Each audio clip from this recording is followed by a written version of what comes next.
श्रीमद् वाल्मीकीय रामायण किष्किंधा कांड 15वां सर्ग 31 श्लोक।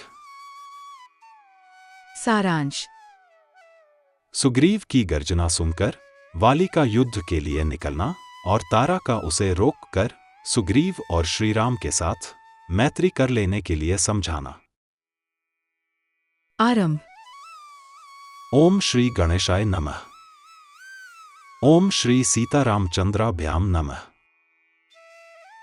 श्लोक 1 से 10। उस समय अमर्षशील वाली अपने अंतःपुर में था। उसने अपने भाई महामना सुग्रीव का वह सिंहनाद वहीं से सुना।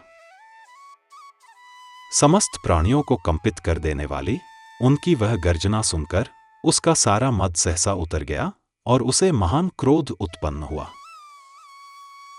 फिर तो सुवर्ण के समान पीले रंग वाले वाली का सारा शरीर क्रोध से तमतमा उठा।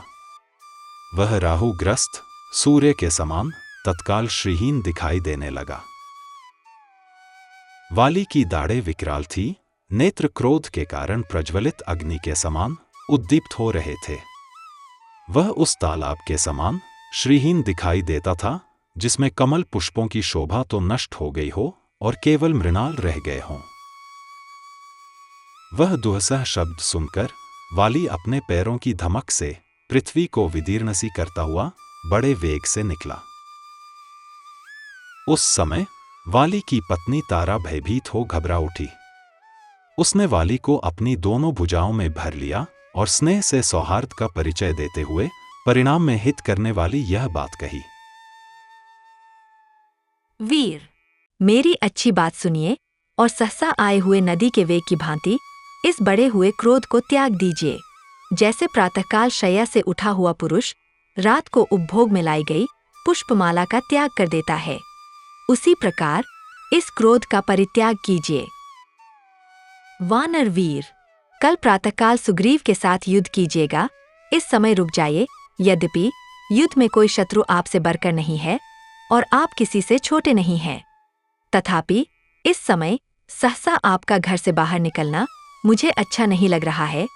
आपको रोकने का एक विशेष कारण और भी है, उसे बताती हूँ, सुनिए।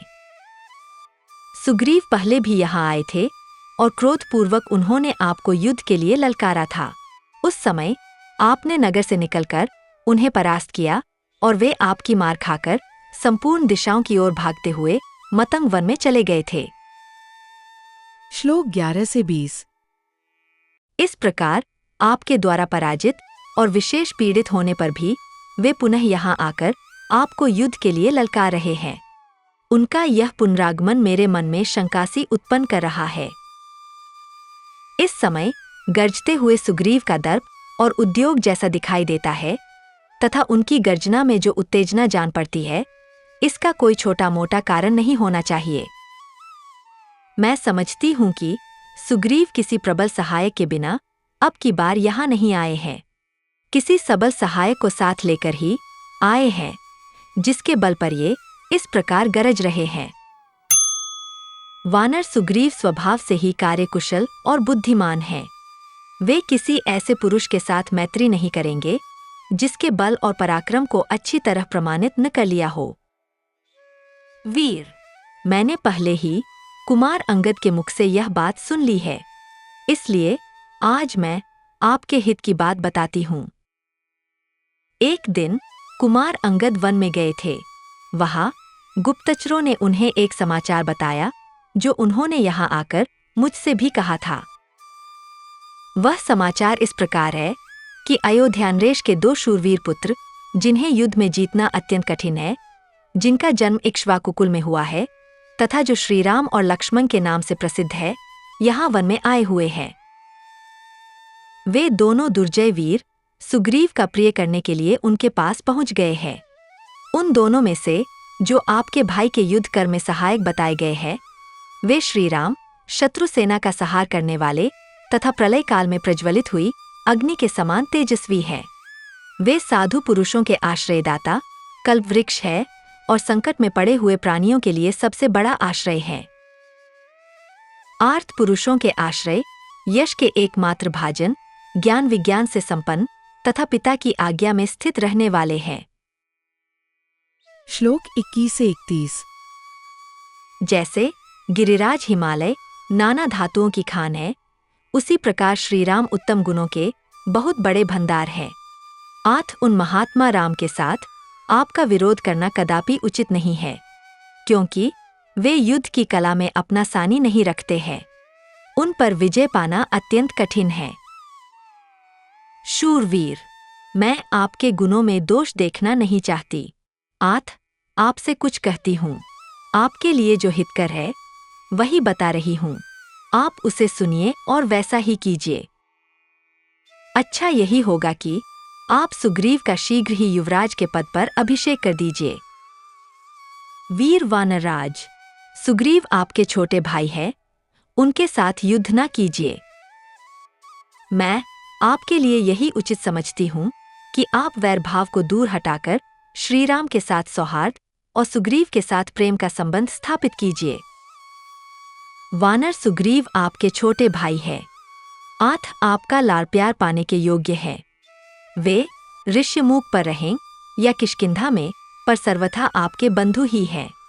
मैं इस भूतल पर उनके समान बंधु और किसी को नहीं देखती हूँ। आप दान मान आदि सत्कारों के द्वारा उन्हें अपना अत्यंत अंतरंग बना लीजिए, जिससे वे इस वैरभाव को छोड़कर आपके पास रह सकें। पुष्ट ग्रीवा वाले सुग्रीव आपके अत्यंत प्रेमी बंधु है, ऐसा मेरा मत है। इस समय भ्रातृ प्रेम का आश्रय लेने के सिवा आपके लिए यहाँ दूसरी कोई गति नहीं है। यदि आपको मेरा प्रिय करना हो तथा आप मुझे अपनी हितकारिणी समझते हो, तो मैं प्रेम पूर्वक याचना करती हूँ कि आप मेरी यह हितकर परामर्श मान लीजिए। स्वामिन, आप प्रसन्न होइए। मैं आपके हित की बात कहती हूँ, आप इसे ध्यान देकर सुनिए। केवल रोष का ही अनुसरण कीजिए।